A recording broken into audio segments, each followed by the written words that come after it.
প্রেমে ঘূর্ণিত নয়ন পূর্ণিত চঞ্চল মৃদুগতি নিন্দিত বদন মণ্ডল চাঁদ নিরমল বচনয়মৃত খণ্ডিতম অসীম গুণ জনে তারিলে জগ জনে মুহে কাহে করো বঞ্চিতম জয়তি জয় বসো জাহ্নবা প্রিয় দেহি মে শপদান্তিকম। বলো নিত্যানন্দ প্রভু কি জয়। নিত্যানন্দ প্রভুর আবির্ভাব তিথি কি জয়। নিত্যানন্দ জয়ন্তী কি জয়। মাঘী শুক্লা ত্রয়োদশী তিথি কি জয়। 552তম নিত্যানন্দ প্রভুর শুভ আবির্ভাব তিথি কি জয়। জয় জয় শ্রী রাধেশ্যাম। সুধী ভক্তবৃন্দগণ, গতকালকে আমরা 4টি পর্বর মাধ্যমে নিত্যানন্দ প্রভুর জীবনী সম্পর্কে যৎকিঞ্চিৎ আস্বাদন করেছিলাম। আজ আমরা 5ম পর্বতে প্রবেশ করতেছি।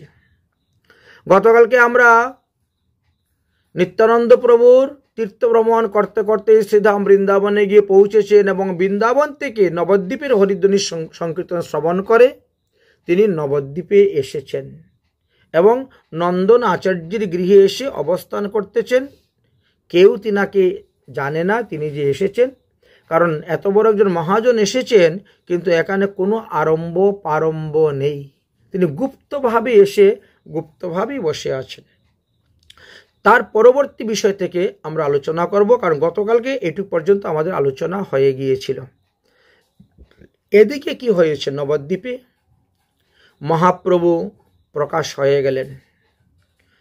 তিনি পিতৃশ্রাদ্ধ গয়াতে করে ঈশ্বরপুরীর কাছ থেকে দীক্ষা নিয়ে এসে একদম পরম বৈষ্ণব, মহান বৈষ্ণবরূপী তিনি এখন প্রকাশ হয়েছেন। এতদিন তো বিদ্যারসে তিনি ছিলেন, তেনাকে কেউ চিনতে পারে নাই, জানতে পারে নাই। এবার তিনি নিজেই কৃপা করে তাদেরকে জানাচ্ছেন। নাম সংকীর্তনের তরঙ্গের তুফান এমনভাবে নবদ্বীপে উঠেছিল যে নবদ্বীপের ভক্তের হৃদয় সিন্ধু তখন গর্জে উঠেছিল, দশদিক মুখরিত হয়ে উঠেছিল। আর এই নাম সংকীর্তনের তরঙ্গের গর্জনের প্রতিধ্বনি অচিরেই শ্রীধাম বৃন্দাবনে গিয়ে পৌঁছেছিল। এত জুড়ে ধ্বনি হয়েছিল যে কৃষ্ণ প্রেমে মাতুহারা হয়ে নিত্যানন্দ প্রভু তখন বৃন্দাবন থেকে এসেছিলেন। সেই প্রতিধ্বনি তরঙ্গের বিকাশ এমনভাবে হয়েছিল, তিনি যখন বুঝতে পারলেন যে নবদ্বীপ ধামে এই হরিনাম সংকীর্তন হচ্ছে, কোলাহল হচ্ছে, কৃষ্ণ প্রেমী মাতুহারা নিতাই চাঁদ, তখন নবদ্বীপে তিনি আসলেন। তিনি বুঝতে পারলেন যে মহাপ্রভু কেবল খালি উদয় নয়, তিনি মহাপ্রকাশ হয়েছেন।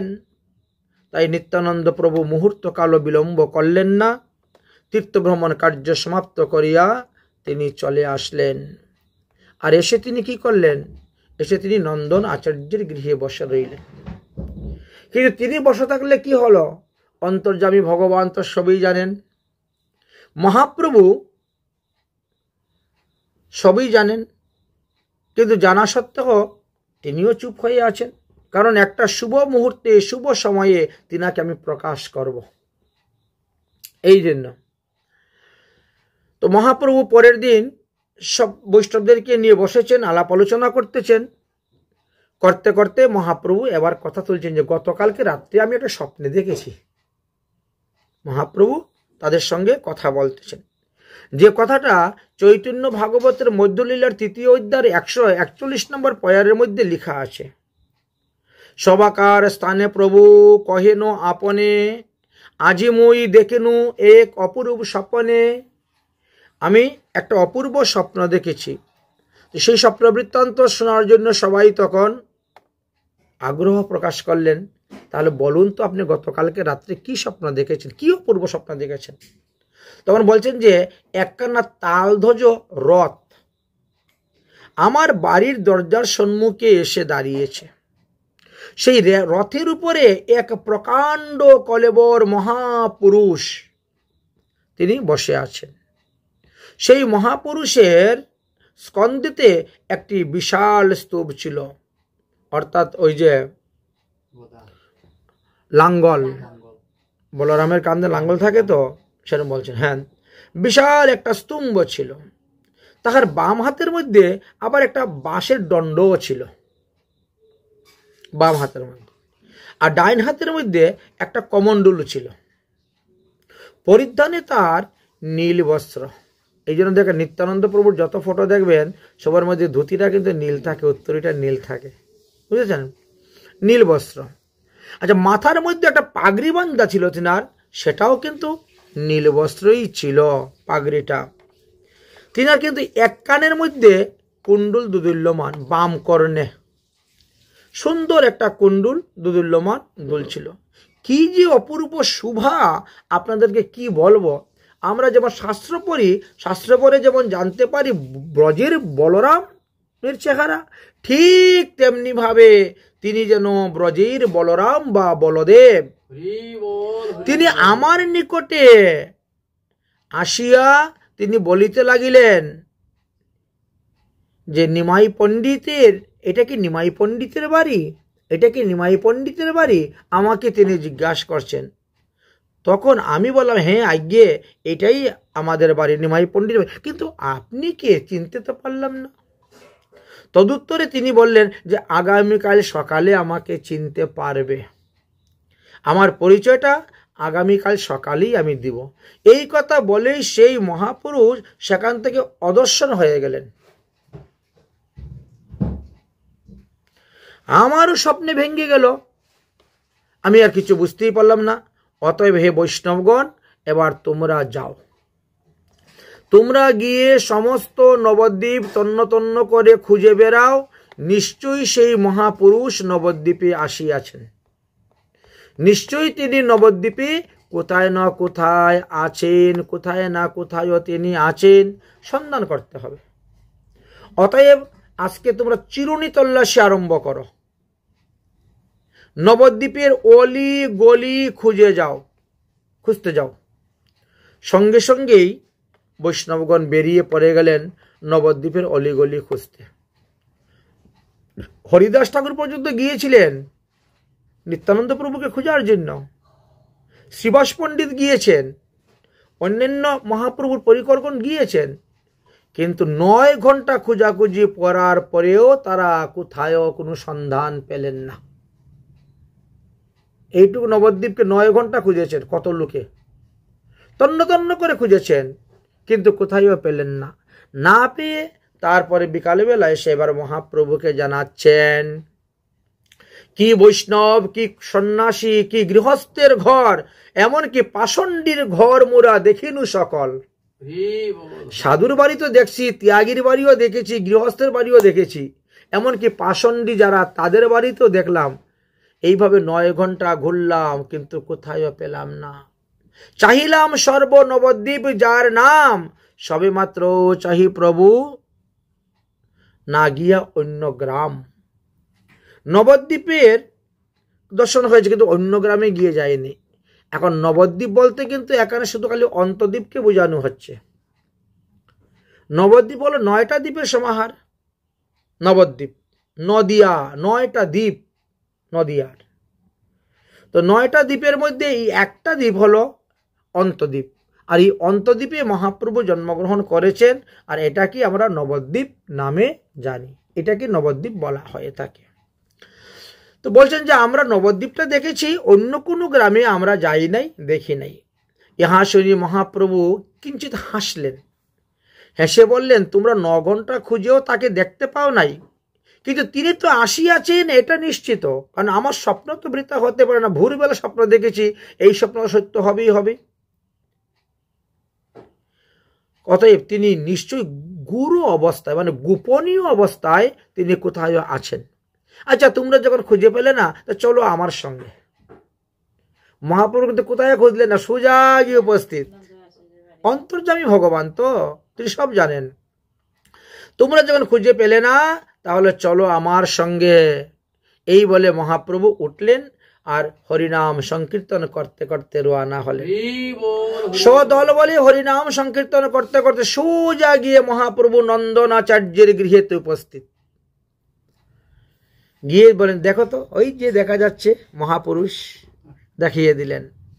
তখন এই মহাপুরুষকে সবাই দেখতে পাইলেন। সত্যি তো নিত্যানন্দ প্রভু তখন কি করছিলেন? তিনি তখন বসে আছেন ধ্যান মগ্ন হয়ে, তপস্যার ধ্যান মগ্ন, আহ্নিক সন্ধ্যাহ্নিক যে করা হয় সেইভাবে করতেছেন। বসিয়া আছেন এক মহাপুরুষ রতন, সবে দেখিলেন যেন কোটি সূর্য সম। অর্থাৎ নিত্যানন্দ প্রভু শরীর থেকে এমনভাবে তেজ বেরোচ্ছে যে সূর্যের আলো প্রকাশ হচ্ছে। সেই স্থানেই মহাপ্রভু নিত্যানন্দ প্রভুর মিলন হয়েছে। তো সর্বপ্রথম মহাপ্রভু নিত্যানন্দ প্রভুর মিলন কোথায় হয়েছে? নবদ্বীপের নন্দন আচার্যের গৃহে, অন্য কোথাও নেই। নন্দন আচার্যের গৃহে দুজনের মিলন হলো। শ্রী গৌর সুন্দরের বয়স তখন 20 বৎসর, আর নিত্যানন্দের প্রভুর বয়স তখন 32 বৎসর। মহাপ্রভু থেকে 12 বৎসরের বড় নিত্যানন্দ প্রভু। গৌর সুন্দর ভক্তগণ সহিত নিত্যানন্দকে গিয়ে দণ্ডবোধ করলেন, প্রণাম করলেন।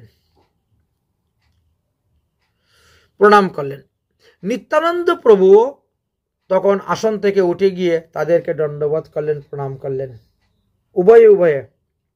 উভয়েই দণ্ডবোধ প্রণাম করিলেন। উভয়ের মধ্যেই পরিচয় জিজ্ঞাসা করা হচ্ছে, জানাজানি হচ্ছে। নিত্যানন্দ প্রভু দেখলেন সম্মুখে রহিলা মহাপ্রভু বিশ্বাম্বর, চিনিলেন নিত্যানন্দ এর মোর প্রাণেরও ঈশ্বর। নিত্যানন্দ প্রভু যখন দেখলেন মহাপ্রভুর দিকে, তখন তো বিশ্বাম্বর নাম, হ্যাঁ, দেখেই বাবা, এ তো আমার প্রাণের ঈশ্বর এখানে চলে এসেছেন।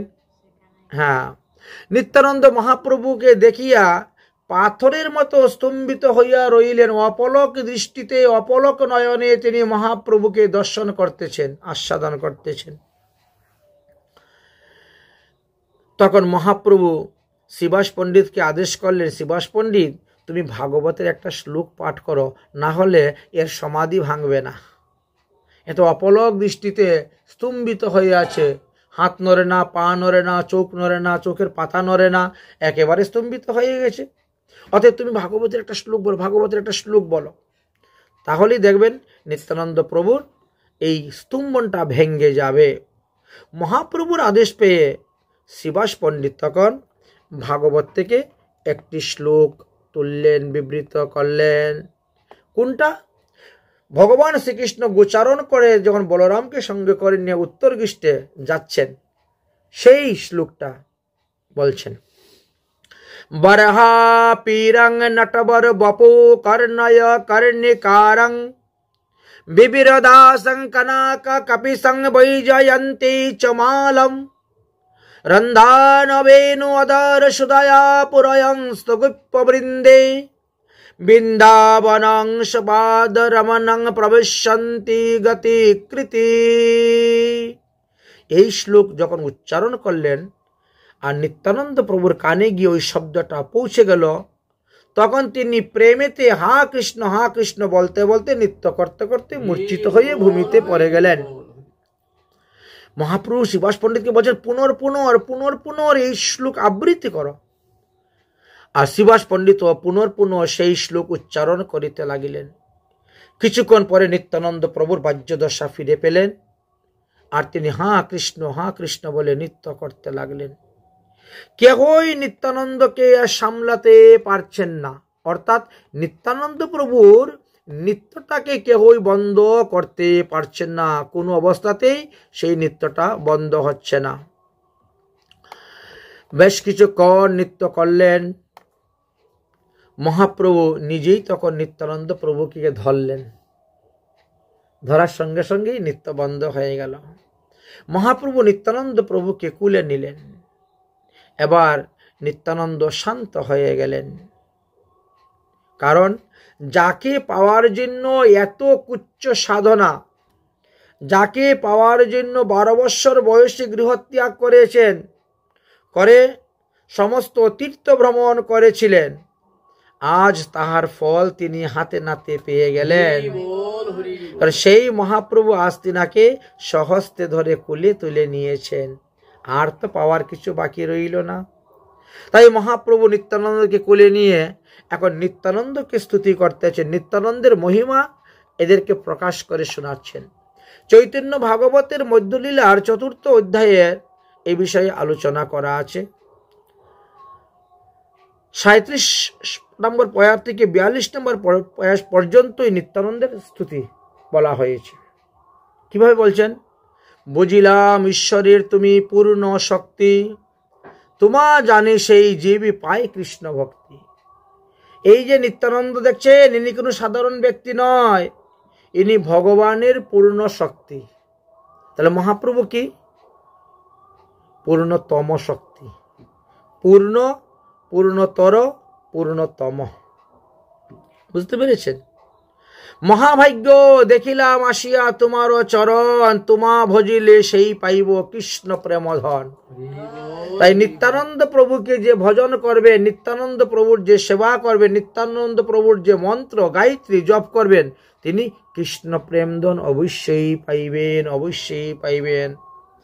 এই জন্য আমাদের এই গৌরীয় পরম্পরা অনুসারে যারা গুরুকরণ করে দীক্ষা প্রাপ্ত হন, তাদেরকে গৌরাঙ্গ মহাপ্রভুর বীজ গৌরাঙ্গ মহাপ্রভুর গায়ত্রী, নিত্যানন্দ প্রভুর বীজ নিত্যানন্দ প্রভুর গায়ত্রী, অদ্বৈত প্রভুর বীজ অদ্বৈত প্রভুর গায়ত্রী, গদাধর পণ্ডিতের বীজ গদাধর পণ্ডিতের গায়ত্রী, শিবাস পণ্ডিতের বীজ শিবাস পণ্ডিতের গায়ত্রী, এই 5টি মন্ত্র তাকে প্রদান করা হয়। 5 দুগুণী 10টি মন্ত্র।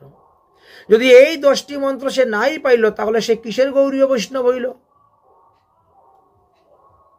যদি এই 10টা মন্ত্র না পায়, সে তো গৌরীয় হলোই না, সে কিসের নিত্যানন্দ পরিবার হলো? যে নিত্যানন্দের বীজই পেল না, গায়ত্রী পেল না। এই জন্য এইগুলা দেওয়া হয়, এগুলো আমাদের গোস্বামীগণের আদেশ নির্দেশ। যাই হোক, এখন বললেন কি, এই নিত্যানন্দকে যিনি স্তুতি করবেন, ভক্তি করবেন, প্রণাম করবেন, তিনি অবশ্যই ভগবানকে পাইবেন। আচ্ছা, এইভাবে যখন মহাপ্রভু স্তুতি করতে লাগলেন, ইহা শুনিয়া দেখিয়া নিত্যানন্দ অত্যন্ত লজ্জা পেয়ে গেলেন। নিজের সামনে নিজে স্তুতি করতেছেন, তখন লজ্জা পেয়ে গেলেন। এবং নিত্যানন্দ প্রভু তখন মহাপ্রভুর গুণের কথাও বলতে লাগলেন। তুমি আমার গুণের কথা বলছো, তোমার গুণ কে কম? আমি তীর্থ পর্যটন করিতে করিতে যখন বৃন্দাবনে গিয়েছিলাম, তখন আমি মন্দিরে মন্দিরে গিয়ে দেখি কৃষ্ণ নেই। তাই আমি ব্রজবাসীকে জিজ্ঞাসা করলাম, ব্রজবাসীগণ কৃষ্ণ কোথায়? ব্রজবাসীরা তদুত্তরে উত্তর দিলেন কি জানেন? তারা বলে, কৃষ্ণ গিয়াছেন গৌর দেশে, গয়া করিয়ে ফিরিয়াছেন কতক দিবসে। বৃন্দাবন থেকে আমি জানতে পেরেছি তুমি যে গয়াধামে গিয়েছ, আর ঈশ্বরপুরীর নিকট থেকে দীক্ষা নিয়ে তুমি ফিরে এসেছ। অতএব সেই কথা জেনেই তো আমি আসলাম তোমাকে দর্শন করার জন্য। কিন্তু তুমি চোরের মতন নবদ্বীপে লুকিয়ে আছো কেন? নিত্যানন্দ প্রভু মহাপ্রভুকে বলছেন, তুমি চোরের মতো লুকিয়ে আছো কেন? আজ 20 বছর হয়ে গেল তুমি অবতীর্ণ হলে পৃথিবীতে হরি নাম প্রেম প্রচার করে কলিহিত জীবকে উদ্ধার করার জন্য, আর তুমি বিদ্যারসে ডুবে আছো এতদিন ধরে। অতএব আজকে আমরা সেই চোর ধরে ফেলেছি। এখন ধরিলাম আর কোথায় পালাইয়া যাইবে? এই বলে নিত্যানন্দ প্রভু মহাপ্রভুকে ধরে গাঢ় আলিঙ্গন করে নাচতে শুরু করলেন, নৃত্য করতে শুরু করলেন। উভয়ে উভয়কে ধরে জড়াজড়ি এবং আলিঙ্গন করতে লাগিলেন। আর নিত্যানন্দ প্রভু কি বলে নৃত্য করতেছেন জানি? তিনি বলছেন, চোর ধরিবারে আমি আসিয়াছি হেতা, ধরি এলাম চোর আর পালাইয়া যাবে কোথা। আচ্ছা, এইগুলা কিন্তু প্রেমের কথা, এইগুলা কিন্তু প্রেম রাজ্যের কথা, ভাব রাজ্যের কথা, বুঝেছেন? এই চোর তো আর এই চোর নয়, বাটি ঘটি যে চুরি করে, মোবাইল ঘর ঢুকে চুরি করে, সেই চোর নয়। এটা হলো কৃষ্ণধনের চোর, বুঝেছেন? এইভাবে দুইজন দুইজনের মহিমার কথা ইঙ্গিতের দ্বারা আলাপের দ্বারা কহিতে লাগিলেন। তারপরে এক মহাপ্রভু বললেন যে তাহলে তুমি আজকে চলো আমাদের বাড়িতে, আমাদের বাড়িতে চলো, প্রসাদ পাবা। শ্রীবাস পণ্ডিত বলছে না না, আপনার বাড়ি অন্যদিন যাবেন, আজকে আমার বাড়ি যাবেন। শ্রীবাস পণ্ডিত জোর করলেন তিনার বাড়ি নিয়ে যাওয়ার জন্য, কারণ শ্রীবাস পণ্ডিতের পুত্র একটাই ছিল, সেই পুত্র সন্তান মারা গিয়েছে। তাই নিত্যানন্দকে দেখিয়ে তেনার মনে বড় পুত্র ভাব আসলো যে একেই আমার পুত্ররূপী রাখবো, ও যদি আমার ঘরে থাকে তাহলে আমি তাকে পুত্র দুঃখটা বুঝতে পারবো, পুত্র সুখটা ভুলে যেতে পারবো। এই জন্য নিয়ে গেছেন। নিত্যানন্দ প্রভুর 32 বছর বয়স হলেও তখনও কিন্তু তিনার স্বভাব কিন্তু ওই 5 বছরের ছেলেদের মতন,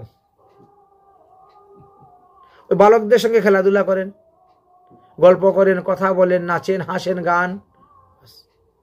বয়স কিন্তু 32 বছর হয়েছে, কিন্তু স্বভাবটা ওই 5 বছরের বালকের মতন। এইভাবে যাই হোক নিয়ে গেলেন। তো শ্রীবাস পণ্ডিতের স্ত্রীর নাম ছিল মালিনী দেবী। মালিনী দেবী যখন নিত্যানন্দকে দেখলেন তখন তিনার স্তন থেকে দুগ্ধ ঝরতে শুরু হয়ে গেল, বাৎসল্য প্রেম, স্তন থেকে দুগ্ধ ঝরতে শুরু হয়ে গেছে। নিত্যানন্দ প্রভুকে তিনি কুলে তুলে নিলেন এবং তাকে স্তন দুগ্ধ পান করাইলেন। 32 বছর বয়স তখন কিন্তু নিত্যানন্দ প্রভু, কিন্তু 5 বছর শিশুর মতো স্বভাব। তিনি মালিনী মায়ের কুলে বসে মালিনী মায়ের স্তন দুগ্ধ পান করলেন। নিত্যানন্দ প্রভু সেখানে রয়ে গেলেন। তারপরে কয়েকদিন পরে মহাপ্রভু গেলেন। মহাপ্রভু গিয়ে বললেন চলো আজকে আমাদের বাড়ি যেতে হবে, আমাদের বাড়ি যেতে হবে। তোমার কথা না মায়ের কাছে বলেছি, মা তখন তোমাকে দেখার জন্য পাগল। আজ অনেক রকম দ্রব্য রান্না করেছেন, অতএব চলো তুমি আমাদের বাড়িতে প্রসাদ পাওয়ার জন্য। এই বলে মহাপ্রভু গিয়ে শ্রীবাস পণ্ডিতের বাড়ি থেকে নিত্যানন্দ প্রভুকে সঙ্গে করে নিয়ে আসলেন। যখন মহাপ্রভু নিজের বাড়িতে উপস্থিত হলেন, নিত্যানন্দ প্রভু দৌড়ে গিয়ে সচিমায়ের চরণে লম্বা হয়ে প্রণাম করছেন। সচিমা নিত্যানন্দকে পাইয়ে এত আনন্দিত হয়েছিলেন, তিনি মনে করছেন আমি আমার বিশ্বরূপকে ফিরে পেয়েছি। আর মহাপ্রভুর বড় ভাইয়ের নাম ছিল বিশ্বরূপ। ইনি সন্ন্যাস গ্রহণ করে যে চলে গেছেন, আর কোনোদিন ফিরে আসেন নাই। আর তিনি নিত্যাই চাঁদকে দেখে মনে করছেন আমার হারানো পুত্রকে আমি ফিরে পেয়েছি, এত দেখে আমার বিশ্বরূপ, অবিকল চেহারা একই রকম লাগতেছে। তাই তিনি বলছেন আমি আমার হারানো পুত্রকে, আমার জ্যৈষ্ঠ পুত্রকে আমি ফিরে পেয়েছি। এতদিন যে আমি দুঃখ সাগরে ভেসেছিলাম, যে আমার যে জ্যৈষ্ঠ পুত্র সন্ন্যাস গ্রহণ করে চলে গিয়েছিল, আজ নিত্যানন্দের মুখের দিকে চাহিয়া আমি বড় আনন্দ পাইলাম। অতএব তুমি হলে আমার বিশ্বরূপ। তারপরে সচিমা মহাপ্রভুকে বলছেন নিমাই তুই কিন্তু আজকে থেকে একে দাদা বলি ডাকবি, নিত্যানন্দকে তুই কিন্তু দাদা বলি ডাকবি, কারণ এ আমার বড় ছেলে বিশ্বরূপ, তুই এলে আমার ছোট ছেলে। আবার নিত্যানন্দ প্রভুকে বলছেন তুমি কিন্তু আমার নিমাইকে সবসময় চুকে চুকে রাখবে, সবসময় দেখে দেখে রাখবে। একজনের দায়িত্ব আরেকজনের উপরে দিয়ে দিলেন। মহাপ্রভু বলছেন মা ইহাকে তুমি নিজের পুত্র বলিয়া মনে করিবে, বেশ ভালো কর। আমার পক্ষে অধিক স্নেহ হইয়াছে, হ্যাঁ আমার থেকে অধিক স্নেহে তুমি তাকে পালন করি। সচিমা বললেন আজ হইতে নিতাই আমার পুত্র, বিশ্বম্বর তুমি হলে কনিষ্ঠ। আচ্ছা নিতাই তুমি সর্বদা এই বিশ্বম্বরকে কৃপা করিও। এই জন্য আমাদের মহাজনগণ একটা ত্রিপদী গান গেয়েছেন না, ধনমূর নিত্যানন্দ, পতিমূর গৌরচন্দ্র, প্রাণমূর যুগল কিশোর। নিত্যানন্দ হলেন আমাদের ধন। ধন না থাকলে স্বামীর সেবা করব কি দিয়ে, ভগবানের সেবা করব কি দিয়ে? এটা কোন ধন? এটা ভক্তি ধন, এটা প্রেম ধন। প্রেম ছাড়া ভগবানের সেবায় সেখানে সুখ হয় না। মুরে বিশ্বাম্বর কৃপা করিল আপনে, আজি হইতে তোমরা দুই আমার নন্দনে। চৈতন্য মঙ্গল নামক গ্রন্থেতে লোচন দাস ঠাকুর সুন্দর সুন্দর পদ লিখে গিয়েছেন। এই বলে সচিমাতা নিত্যানন্দকে কুলে তুলে নিলেন এবং নিতাইকে ভোজন করাইলেন। ভোজনান্তে মহাপ্রভু নিজ হাতেই নিত্যানন্দের শ্রী অঙ্গে চন্দন লেপন করে দিয়েছেন, সুগন্ধি কুসুম মালা গলে অর্পণ করেছেন। নিত্যানন্দ এবার বললেন যে তাহলে এখন আপনি কোথায় যেতে ইচ্ছা? বলে আমি এখন নন্দনাচার্যের গৃহে যাব। আচ্ছা ঠিক আছে, যান, নন্দনাচার্যের গৃহে যান। মহাপ্রভুর বাড়িতে প্রসাদ পাওয়ার পরে নিত্যানন্দ প্রভু চলে গেছেন আবার নন্দনাচার্যের বাড়িতে। ওখানে গিয়ে 2-4 ঘন্টা অপেক্ষা করতে পারেন না, শ্রীবাস পণ্ডিত চলে এসেছেন মহাপ্রভু বাড়িতে। কোথায় আমার ছেলে? দাও, নিতাইকে আমি নিয়ে যাব। নিতাই তো এখন নিয়ে চলে গেছে। কোথায় গেছে? নন্দনাচার্য। উনি সোজা নন্দনাচার্যের বাড়ি চলে গেছেন। নন্দনাচার্যের বাড়ি গিয়ে উপস্থিত, নিতাই চলো বাড়িতে, চলো ভোজন করতে হবে। বাবা আপনি যান, আমি কালকে সকালে যাব, কালকে মধ্যাহ্ন গিয়ে আপনার এখানে প্রসাদ পাবো। ঠিক আছে, চলে গেলেন। তাহলে 3 স্থানে ওনার ঘাঁটি, মহাপ্রভুর বাড়ি, শ্রীবাস অঙ্গনে আর নন্দনাচার্য, এই 3 জায়গায় ঘোরাঘুরি করছেন। অদ্বৈত প্রভু এখনো আসে মিলেন নাই। অদ্বৈত প্রভু শান্তিপুরেই বসে আছেন এখনো, তিনি এখনো আসেন নাই। শান্তিপুর থেকে সব জানতেছেন, বুঝতেছেন, কিন্তু আসতেছেন না কেন? যেদিন আমার প্রভু প্রকাশ হয়ে আমাকে ডাকবে সেদিন আমি যাব, এই জন্য আসেন। দেখি আমার ভক্তির জোর কতটুকু। আমাকে যখন ডাকবেন তখন আমি গিয়ে দর্শন দিব। এই জন্য অদ্বৈত প্রভু তিনি ওখানে বসেই তপস্যা করে যাচ্ছেন, ভজন করে যাচ্ছেন। এদিকে যথাসময়ে নিত্যানন্দ প্রভু শ্রীবাসের গৃহে উপস্থিত হয়েছেন। সেই সময়ে মহাপ্রভু শ্রীবাস পণ্ডিতের বাড়ির পাশ দিয়ে যাচ্ছিলেন, দেখে ফেলেছেন। শ্রীবাস পণ্ডিত এমনি ডাক দিয়েছেন আসার জন্য। মহাপ্রভু গেলেন। মহাপ্রভু নিত্যানন্দ প্রভু উভয়ে বসে ভোজন করলেন। এই জন্য আমাদের ভোজনারতি পদ আমরা কখনো অদ্বৈত গৃহে গাই, কখনো বা শ্রীবাস পণ্ডিতের গৃহেও ভোজনারতি গাওয়া হয়। আচ্ছা, নবদ্বীপবাসী যারা আছেন তারা কিন্তু অদ্বৈত গৃহে ভোগরা খুব কমই গায়। আর শ্রীবাস করে আমাদের নবদ্বীপের ছেলেকে বাইরে পাঠাবো কেন প্রসাদ খেতে, আমার নবদ্বীপে খাবে। এই জন্য এরা সবাই ওই শ্রীবাস পণ্ডিতের গৃহের ভোগ আরতি পটটা বেশি কীর্তন করে, শুনেছেন। কিন্তু আমাদের গোস্বামীগণেরও এরকম সিদ্ধান্ত আছে, যেমন আনন্দ উৎসব যেটা করা হয় সেটা শ্রীবাস পণ্ডিতের গৃহে, বিরহ উৎসব যেটা করা হয় এটা অদ্বৈত আচার্যের গৃহে। অদ্বৈত আচার্যের গৃহেতে বেশি মহাপ্রভু প্রসাদ পেয়েছিলেন, তো এই জন্য।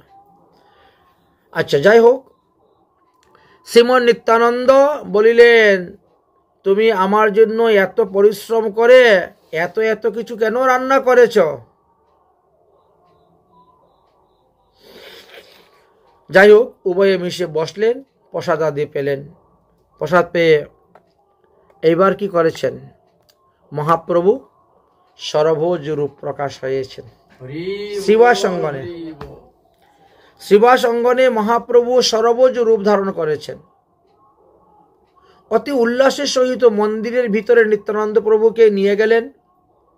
নিয়ে গিয়ে এবার বলছেন যে তুমি যে এতদিন তীর্থ ভ্রমণ করেছিলে যাকে দেখার জন্য, আমি সেই দেখো। বলে এই 6 ভুজ। তাহলে কি কি ছিলেন 6 ভুজের মধ্যে? রাম, কৃষ্ণ, মহাপ্রভু।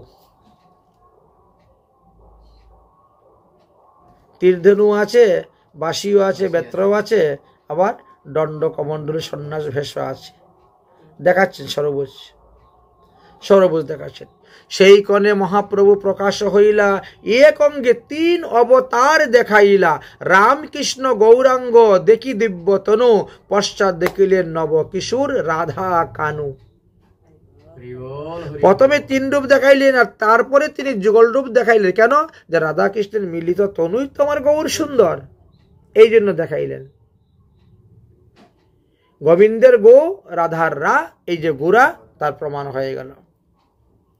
সেখানে গৌরাঙ্গ মহাপ্রভু উপবিষ্ট হয়েছিলেন, সেই স্থানেই সরভুজ শ্রী বিগ্রহ দণ্ডায়মান রইল। ওই মূর্তি আর যায় নাই তো, মহাপ্রভুর মূর্তি থেকে বেরিয়ে আসলেন, সরভুজ মূর্তি রয়ে গেল। তাই এখন পর্যন্ত যদি কেউ শ্রীবাস পণ্ডিতের বাড়িতে যান নবদ্বীপে শ্রীবাস অঙ্গনে, তাহলে সেই সরভুজ রূপ দর্শন করতে পারেন, সেই সরভুজ মূর্তি দর্শন করতে পারেন, যা মহাপ্রভু সাক্ষাৎ নিত্যানন্দ প্রভুকে দর্শন করার জন্য তিনি সেই রূপে প্রকট হয়েছিলেন। মহাপ্রভুর উপরের দক্ষিণ হস্তে বাম হস্তে ছিল ধনুর বাণ, দেখতে ছিল চেহারাটা দুব্বাদুল শ্যাম। মধ্যের দুই হস্তে বংশীধর নবীন নিরুদ অবতার শ্যাম, আর নিচের দক্ষিণ হস্তে দণ্ড এবং বাম হস্তে কমণ্ডলু, উহা স্বর্ণবর্ণের ছিল, ঝলঝল করতেছে। সমস্ত শ্রী অঙ্গের ছটা, সমস্ত শ্রী মুখমণ্ডলে যেমন কাঞ্চনে নিয়ে উজ্জ্বল, তিনি গৌর বর্ণ। ভগবানের এই সর্বজ রূপ যাহা জগতে বিখ্যাত প্রকাশিত এখন দেখতে পাচ্ছেন, সর্বপ্রথম এইটি নিত্যানন্দ প্রভুকে দেখালেন নবদ্বীপে বসে শ্রীবাস অঙ্গনে। পরবর্তী সময়ে এই সর্বজ মূর্তি মহাপ্রভু নীলাচলে যখন গিয়েছিলেন তখন সার্বভৌম ভট্টাচার্যকে দেখিয়েছিলেন, আর সার্বভৌম ভট্টাচার্য পরে দেখেছেন, নিত্যানন্দ প্রভু আগেই দেখতে পেলেন। নিত্যানন্দ প্রভু এই সর্বজ মূর্তি দর্শনে এবং শ্রী রাধাকৃষ্ণের যুগল মূর্তি দর্শন করিয়া তিনি কৃতার্থ হয়েছিলেন। তারপর মহাপ্রভু সেই রূপটাকে সংবরণ করে নিলেন, নিয়ে চলো এবার ঘর থেকে বেরো, চলো, তোমার যা দেখার জন্য তুমি এত পরিশ্রম করেছিলে 20 বৎসর, সেই দেখাটা তোমার পূর্ণ হয়ে গেল। অন্যান্য ভক্তকে দেখান নাই, পরে আবার দেখাবেন অন্যান্য ভক্তদেরকে, আগে নিত্যানন্দ প্রভুকে দেখাইলেন। শ্রীবাস পণ্ডিত বললেন, নিতাই তুমি আর এদিক ওদিক দৌড়াদৌড়ি করবে না, কোথাও যাওয়ার দরকার নাই, আমার এখানেই তুমি একেবারে চিরস্থায়ী হয়ে থাকো, সর্বদা তুমি আমার এখানে থাকো,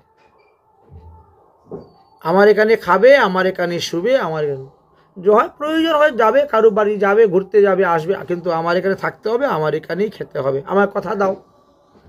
তখন মহাপ্রভুর সামনেই নিত্যানন্দ প্রভু কথা দিলেন। সেই থেকে নিত্যানন্দ প্রভু ওদের বাড়িতেই থাকতে শুরু করলেন। আচ্ছা, দেখতে দেখতে আষাঢ় মাস এসে উপস্থিত হয়ে গেছে। আষাঢ় মাসের পূর্ণিমাতে আমরা কি করি? গুরু পূজা করি, গুরু পূর্ণিমা। নিয়ম হয়েছে প্রত্যেকেই সেখানে সাক্ষাৎভাবে গিয়ে গুরু পূজা করা হয়।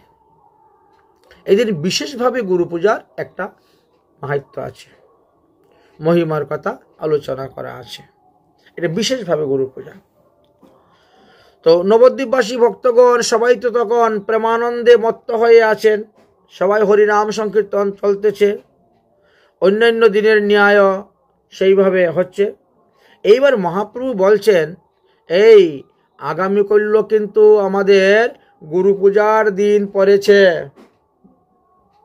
তার আগের দিন না একটা অধিবাস দিতে হয়। গুরু পূজা একটা বিশেষ পূজা। এই গুরু পূজাকে ব্যাস পূজাও বলা হয়, কারণ ব্যাসদেব ওই পূর্ণিমাতে জন্মগ্রহণ করেছিলেন।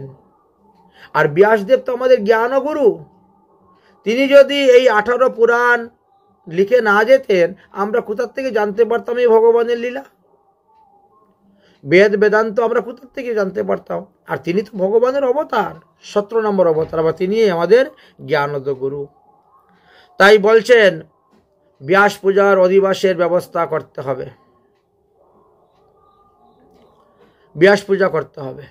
আচ্ছা নিত্যানন্দ প্রভু, তুমি বলো তো দেখি, তুমি ব্যাস পূজাটা কোথায় করবে? শুনো শুনো নিত্যানন্দ শ্রীপাদ গোসাই, ব্যাস পূজা তোমার হইবে কোন ঠাই? তুমি কোথায় ব্যাস পূজা করবে?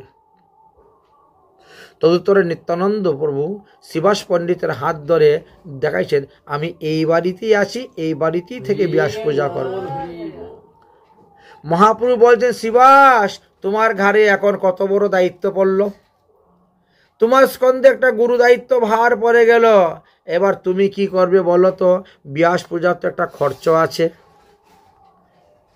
তারপরে এত লোকের রান্না বান্না খাওয়া দাওয়ার ব্যবস্থা, তারপরে অধিবাস করতে হবে, তারপরে ব্যাস পূজা করতে। শিবাস পণ্ডিত বলল, আমি তো কোনোদিন ব্যাস পূজা করিই নাই, আমি জানিও না ব্যাস পূজা করতে গেলে কি কি দ্রব্য লাগে।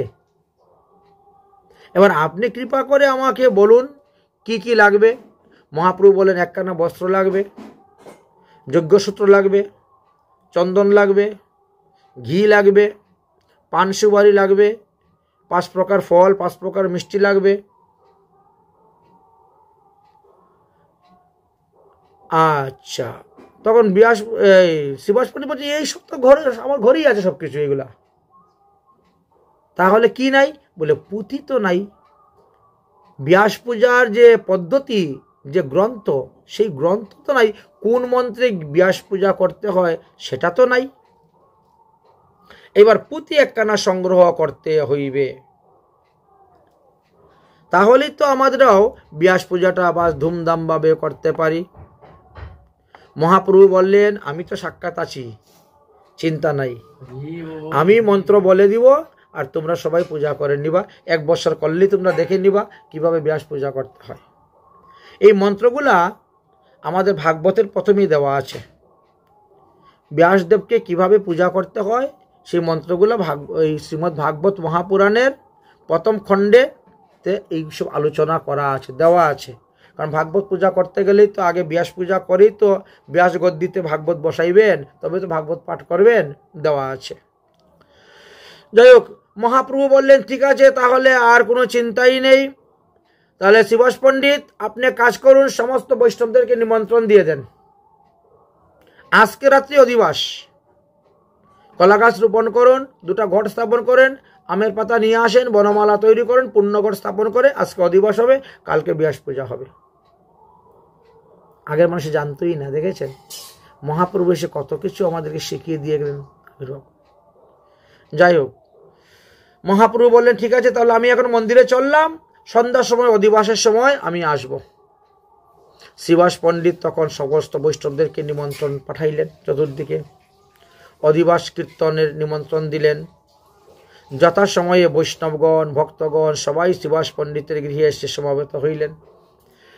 মহাপ্রভুর জন্য সবাই অপেক্ষা করে আছেন। মহাপ্রভু এসে উপস্থিত হইলেন। এইভাবে অধিবাস দিতে হয়, বিধান দিয়ে দিলেন। অধিবাস শিবাসের দেব মন্দিরে গেলেন আর বললেন যে দরজাটা বন্ধ করে দাও, কারণ পাষণ্ডী লোক আছে না, কিছু অভদ্র ইতর পাষণ্ড লোক ছিল নবদ্বীপে প্রচুর পরিমাণ। এই জন্য বললেন, বাইরে থেকে দরজা বন্ধ করে দাও, আমরা ভিতরে এই ব্যাস পূজা করব। কারণ লোকে কোনোদিন দেখে নাই, শুনে নাই, তারা পরিহাস করবে, উপহাস করবে। হ্যাঁ, বলে এতদিন তো আমরা শুনি নাই ব্যাস পূজা। লোকে তো নিন্দা ছাড়া তো আর কিছু করে না, নিন্দা বন্দনাদি। সেই রাত্রে ব্যাস পূজার অধিবাস দিলেন বড় ধুমধাম করে। রাত্রে যে 9টা বেজে গেছে, অধিবাস শেষ হয়ে গেছে। মহাপ্রভু বললেন, এবার আমি আমার ঘরে চলে যাচ্ছি, কালকে সকালে ভোর থেকে তোমরা হরিনাম সংকীর্তন আরম্ভ করবা, নাম ধরবা, নাম চলতে থাকবে, আর আমিও আসবো 9টার সময়, 8টা-9টার সময় এসে তারপরে আমি ব্যাস পূজার কাজ শুরু করে দিব। মহাপ্রভু এইভাবে বলে টলে তারপরে চলে গেলেন। চৈতন্য ভাগবতে মধ্যলীলার 5ম অধ্যায়ের 23 নম্বর পয়ারাতে বললেন, ব্যাস পূজার অধিবাস উল্লাস ও কীর্তন, 2 প্রভু নাচে বেরি গায়ে ভক্তগণ। সেই অধিবাসের মধ্যে মহাপ্রভু নিত্যানন্দ প্রভু নৃত্য করছেন, গান গাইতেছেন, বুঝেছেন, আর সমস্ত ভক্তগণ চতুর্দিকে ঘুরে ঘুরে নৃত্য করতেছেন। মহাপ্রভু ও নিত্যানন্দ প্রভু মধ্যেখানে। এই জন্য আমাদের পদকর্তারা বলেন না, হ্যাঁ, উদয় হইলা গৌরচন্দ্র সংকীর্তন মাঝে, পদ বলা হয় না? হ্যাঁ, সেই গৌরচন্দ্র এই অধিবাসের মধ্যে এসে প্রকট হয়ে তিনি নৃত্য করেছিলেন। শ্রী গৌরাঙ্গ মহাপ্রভু, নিত্যানন্দ প্রভু 2 জন আনন্দে নৃত্য করতে করতে বাহ্যদশা হারিয়ে ফেলেছিলেন। সকল ভক্তগণ চিন্তা করলেন যে শ্রীকৃষ্ণকে তখন তারা মানে নিত্যানন্দ প্রভুকে দেখতেছেন বলরাম, আর মহাপ্রভুকে দেখতেছেন কৃষ্ণ। নৃত্য করতে করতেই সেই রূপ তাদের চলে এসেছে। ভক্তগণ দর্শন করছেন, কিছুক্ষণ পরে আবার বাহ্য দর্শন করছেন। দুই প্রভু তখন একে অন্য কখনো হাসছেন, কখনো কাঁদছেন, কখনো বা ধুলায় গড়াগড়ি দিচ্ছেন। এইভাবে ব্যাস পূজার অধিবাস কীর্তন সমাপ্ত দিয়ে মহাপ্রভু বললেন, এবার আমি আমার গৃহে রওনা হলাম। যাদের আশেপাশে বাড়ি আছে তারা তাদের বাড়ি চলে যাও, যাদের বাড়ি দূরে আছে তারা থাকো, সকালবেলা কীর্তন ধরবা। দায়িত্ব দিয়ে দিলেন। যাই হোক, মহাপ্রভু চলে গেলেন, কিন্তু নিত্যানন্দ প্রভু সেই ভাব, সেই দশা এখনো স্থির হয় নাই, ধীর হয় নাই। একটু জ্ঞান ফিরে পান, আবার জ্ঞান হারিয়ে ফেলেন। বাহ্য জ্ঞান যায় কখনো, কখনো অন্তর্জ্ঞান আসে, এইভাবে চলছে।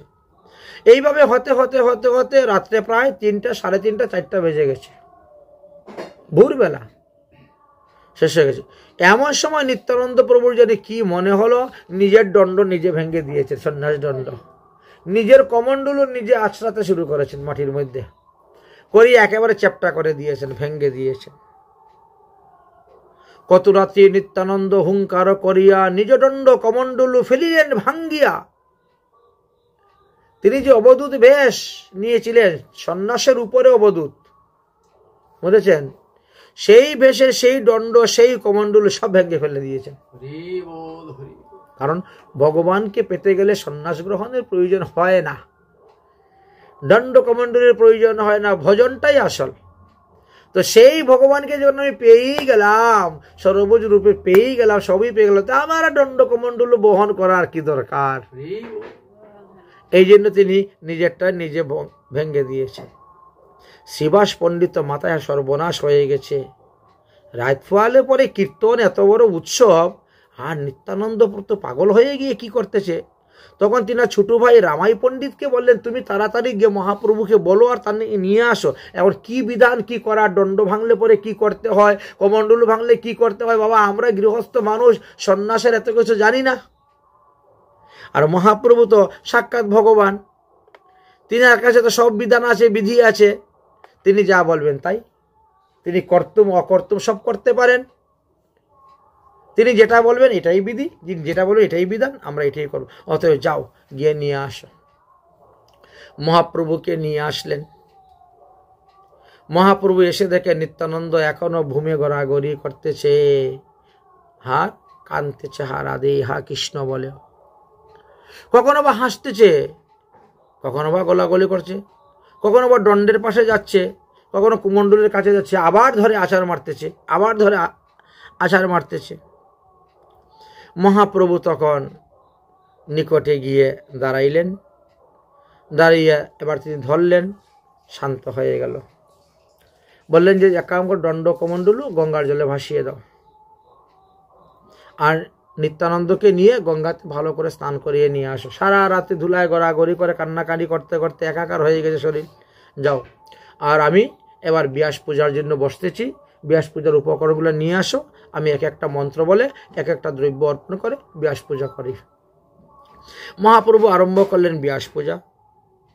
ব্যাস পূজা শেষ হয়ে গেল, কিন্তু নিত্যানন্দ তো এখনো আসতেছে না। কি ব্যাপার, এতক্ষণ লাগে নাকি তোমরা গঙ্গা স্নান করে? বললে নিত্যানন্দ তো গঙ্গা স্নান করতে গিয়ে সাঁতার দেওয়া শুরু করেছে গঙ্গায়। আর গঙ্গায় সাঁতার দিয়ে মধ্য গঙ্গায় চলে যাচ্ছে, ওখান থেকে কে তাকে ধরে নিয়ে আসবে? এখন তো আমরা তো আনতে পারতেছি না। কৃষ্ণ প্রেমী মাতুহারা নিতাই গঙ্গার জলস্রোতের মধ্যে গা শরীর ভাসিয়ে দিয়ে ভাসতে শুরু করছে। একেবারে যেমন শুকনো কাঠ জলের মধ্যে ফেলে দিলে কাঠটা যেমন ভেসে ভেসে ভেসে ভেসে গঙ্গার স্রোতে যায়, এরকম নিত্যানন্দ পুরো ভেসে ভেসে যাচ্ছেন। একবার হাত পা পুরা শরীর ভাসিয়ে দিয়েছেন। এইভাবে তিনি ভেসে ভেসে যাচ্ছেন। তাহলে কিভাবে তিনাকে আমরা আনবো বলেন তো? আমরা ডাকলেও শুনেন না, আসেন না। তখন মহাপ্রভু গেলেন, গিয়ে ডাক দিলেন, আরে নিত্যানন্দ আসো, তুমি না আসলে তো ব্যাস পূজা শেষ হবে না, আর ব্যাস পূজা শেষ না হলে লোকে প্রসাদ পাবে না। বেলা কটা বাজে, লোক সবাই উপবাস পড়ে আছে, সবাই পুষ্পাঞ্জলি দিবে, তারপরে প্রসাদ পাবে, তোমার একজনের জন্য এত বৈষ্ণবের কষ্ট হবে? এটা হয়? নিত্যানন্দ প্রভু উঠে চলে আসলেন। এবার ভিজা কাপড় ত্যাগ করলেন, শুদ্ধ বস্ত্র পরিধান করলেন, করে বসছেন। এবার সবার হাতে মালা দিয়েছেন মহাপ্রভু, সবার হাতে মালা দিয়েছেন, সবার হাতে চন্দন। আমি মন্ত্র বলবো, তারপরে তোমরা গিয়ে আগে ব্যাসের চিত্রপটের মধ্যে, মূর্তির মধ্যে আগে চন্দন দিবা, চন্দন দেওয়ার পরে হাত ধুইবা, হাত ধোয়ার পরে মালা পরাইবা, মালা পরার পরে হাত ধুইবা, তারপরে প্রণাম করবা। এইভাবে এক একজন করে করো, লাইন ধরে। সবাই করতে শুরু করেছে। নিত্যানন্দ তো মালা নিয়ে যে দাঁড়িয়েছেই, ডাইনেও যায় না, বামেও যায় না, আগেও যায় না, পিছেও যায় না, ওই দাঁড়িয়ে আছে। আরে এ তো আরো সমস্যার মধ্যে পড়া গেল। আরে নিতাই, সবার মালা দেওয়া হয়ে গেছে, তুমি তো কমসে কম মালাটা তো দিয়ে দাও, তুমি মালা দিয়ে দাও। কিন্তু তিনি মালা দিচ্ছেন না, তিনি দাঁড়িয়ে আছেন। তখন সবাই বলছে, আপনি কাছে গিয়ে না বললে হবে না, আপনার কথা শুনতেই পাচ্ছে না, সে তো তার কোন ভাবে আছে সেই জানে, মালা নিয়ে ওই ভাবে আছে, অতএব তুমি যাও। মহাপ্রভু তখন গিয়েছেন। আর তুমি মালাটা দেও না, মালাটা গলায় দিয়ে চন্দনটা পরাইলে তো ব্যাস পূজা শেষ হয়ে যায়, পুষ্পাঞ্জলি দিয়ে প্রসাদ পেতে হবে না। যেই মহাপ্রভু গেছেন, মহাপ্রভু গলায় মালা দিয়ে দিয়েছে। মহাপ্রভুর গলায় মালা দিয়ে বলছে, আমার ব্যাস পূজা হয়ে গেছে, ব্যাস পূজা হয়ে গেছে, আর লাগবে না। কারণ মহাপ্রভুর মধ্যে তো সব অবতার, মৎস্য, কুর্ম, বরাহ, নিঃসিংহ, বামন, রাম, পরশুরাম থেকে আরম্ভ করে যত অবতার, লীলা অবতার, গুণ অবতার, আবেশ অবতার, শক্তি অবতার, মন্মন্ত্র অবতার, যুগ অবতার, সব অবতারই তো মহাপ্রভুর ভিতরে, তিনি তো অবতারের সার। তাই নিতাই যা চিন্তা করছে যে সামনে সাক্ষাৎ জগৎগুরু থাকা সত্ত্বে আমি আমার ব্যাসের গলায় মালা দিতে যাবো কেন? এই হলো কথা। ব্যাসদেব তো ইনার মধ্যেই আছেন, এই জন্য মালা দিয়ে দিল। আসিয়া মিলিলা সব ভাগবত গ নিরবধি কৃষ্ণ কৃষ্ণ করেন কীর্তন। এদিকে নাম চলতেছে, নামের বিরাম নেই, এদিকে নাম চলতেছে। মহাপ্রভু বললেন যে যাও, ব্যাস পূজা হয়ে গেছে, এবার সবাই পুষ্পাঞ্জলি দাও। পুষ্পাঞ্জলি দেওয়া হলো, তারপরে বলে তাহলে এবার প্রসাদ গ্রহণের কাজ। পুষ্পাঞ্জলি হয়ে গেল, প্রসাদ গ্রহণ করো। আচ্ছা, এবার পুষ্পাঞ্জলি যখন দিতে গিয়েছে নিত্যানন্দ প্রভু, সেই ফুল হাতে নিয়েই তিনি আবার দাঁড়িয়ে আছেন।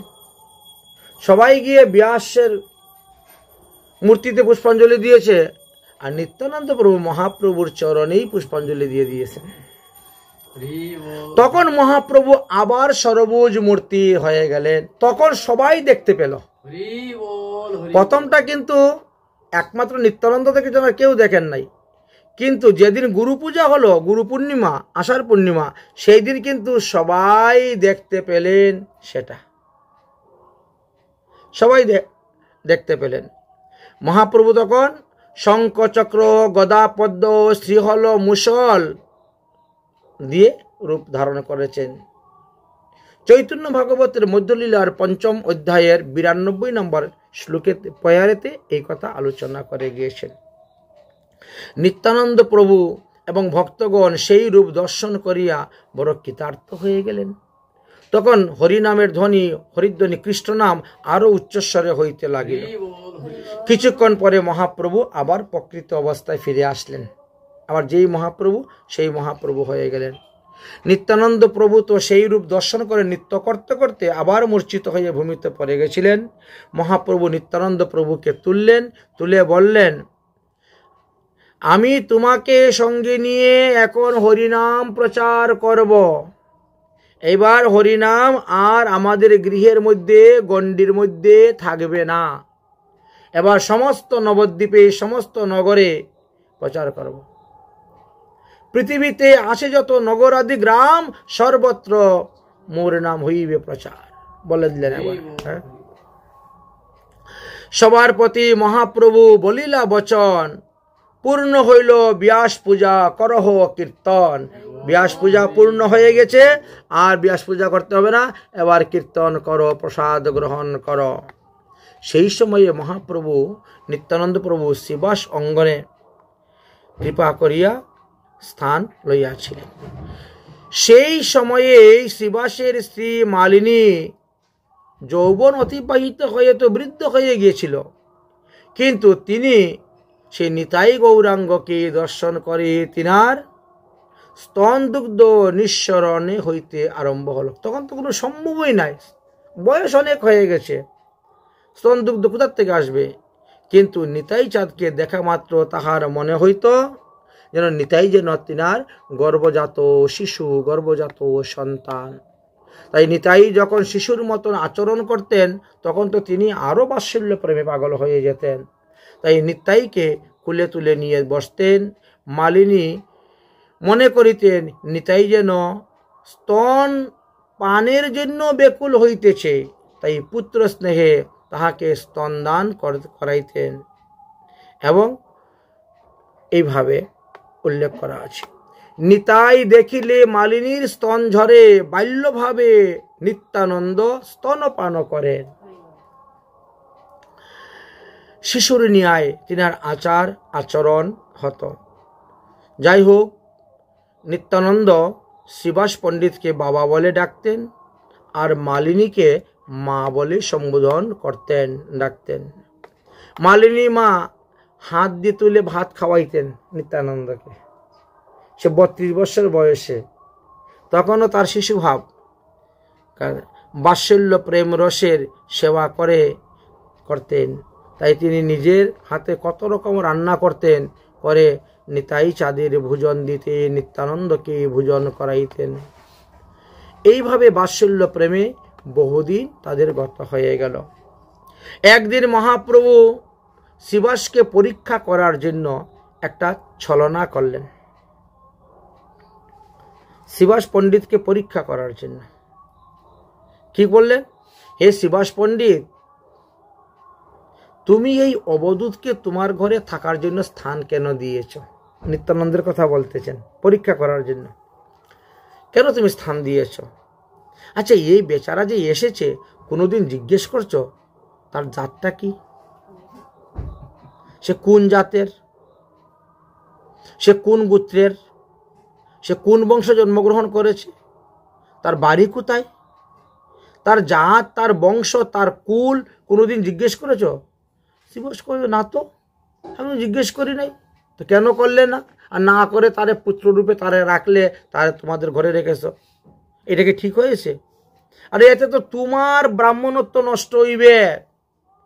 কোন জাতের কোন কুলের কাকে তুমি এনে পুত্রভাবে ঘরের মধ্যে রাখতেছো, লালন পালন করতেছো, খাওয়াচ্ছ, সব জায়গা ছোঁয়া ধোয়া করতেছে, পরীক্ষা করার জন্য জিজ্ঞেস করছেন। তুমি জিজ্ঞেস করলে না কেন? শিবাস পণ্ডিত বলে, আমি তো শাস্ত্র পড়েছি যে বৈষ্ণবেতে কোনো জাতি বুদ্ধি করতে নাই, কোনো বৈষ্ণবকে তার পূর্ব আশ্রমের কথা জিজ্ঞেসই করতে নাই। পূর্ব আশ্রমের নাম কি ছিল, কয় ভাই ছিল, কয় বোন ছিল, বাবার নাম কি ছিল, মায়ের নাম কি ছিল, কতটুকু লেখাপড়া করেছে, কোন স্কুলে পড়েছে, কোথায়, এইসব জিজ্ঞেস করা আমার কি দরকার? আমার তো কোনো দরকারই নেই। মহাপ্রভু বলছেন, আরে তুমি সমাজ নিয়ে আছো না? তোমার ব্রাহ্মণ সমাজেরাই তো পরে তোমাদেরকে বিরোধিতা করবে, বিরুদ্ধ করবে। জানা নাই, শোনা নাই, চিনা নাই, ওই ব্যক্তিকে তোমার ঘরে স্থান দিয়েছ, তোমার পুত্র বানিয়েছ, যেখানে যেখানে বৈষ্ণব সভা হয় সেখানে তাকে নিয়ে যাচ্ছ, বসাচ্ছ, খাচ্ছ, এক পঙ্গতে সবাই বসে খাচ্ছে। অতএব তুমি এই অবধূতকে বিদায় দিয়ে দাও, যা বাবা, তোর যেখানে করছে সেখানে গিয়ে থাক, আমার বাড়ি থাকার জায়গা না, বিদায় দিয়ে দাও। তাহলে কিন্তু তোমার চতুর্দিকে কিন্তু তোমার রক্ষা হবে, তোমার বর্ণধর্ম, তোমার সমাজ ধর্ম, তোমার আশ্রম ধর্ম সব কিন্তু রক্ষা হবে। তদুত্তরে শিবাস পণ্ডিত কি বললেন? শিবাস পণ্ডিত বললে, নিত্যানন্দ হলো আমার ধন, নিতাই চাঁদ হলো আমার ধন, নিতাই চাঁদ আমার যশ, নিতাই চাঁদ আমার প্রাণ, নিতাই চাঁদ আমার মান সম্মান, সবকিছু। হ্যাঁ, সে যদি আমার ধন নাশ করে দেয়, যশ নাশ করে দেয়, আমার প্রাণ নাশ করে দেয়, আমাকে মেরেও দেয়, বা আমার মান সম্মানও নাশ করে দেয়, তথাপিও কিন্তু আমি তার সেবা ত্যাগ করতে পারবো না। আমি তার সমাজ আমাকে ত্যাগ করে দেব, একগর হয়ে থাকবো, তাও আমি নিতাই চাঁদের সেবা ত্যাগ করতে পারবো না। মহাপ্রভু তখন হাসলেন, পরীক্ষা করার জন্য ছলনা করে বলছিলেন। মহাপ্রভু তখন হাসলেন। হাসতে হাসতে মহাপ্রভু আর কিছু বললেন না, নিজের ঘরে চলে গেলেন। আসছিলেন তো পরীক্ষা করার জন্য, ছলনা করিয়া। তো এইভাবে কখনো কখনো ভগবানও ভক্তকে পরীক্ষা করার জন্য কত রকমের কথা বলেন, কত রকমের ছলনা করেন। ঠিক তেমনিভাবে দেখবেন গুরুদেবেরাও শিষ্যদেরকে পরীক্ষা করার জন্য এইভাবে বলে থাকেন, করে থাকেন। যাই হোক, এই পর্যন্ত আমরা এই পর্বতে আস্বাদন করলাম, পঞ্চম পর্বতে। আগামী ষষ্ঠ পর্বতে আমরা নিত্যানন্দ প্রভুর আবার মহাপ্রভুর ঘরেতে ভোজনের একটি বিশেষ মহিমা আছে, যেটা সচিমা নিজে স্বপ্নে দেখেছিলেন। স্বপ্নে দেখার পরে নিতাইকে আবার নিমন্ত্রণ করে এনে বিশেষভাবে খাওয়িয়েছিলেন। এটা আগামী পর্বে আস্বাদন করব। আজকের মতো ভগবতীয় কথা এখানেই বিশ্রাম।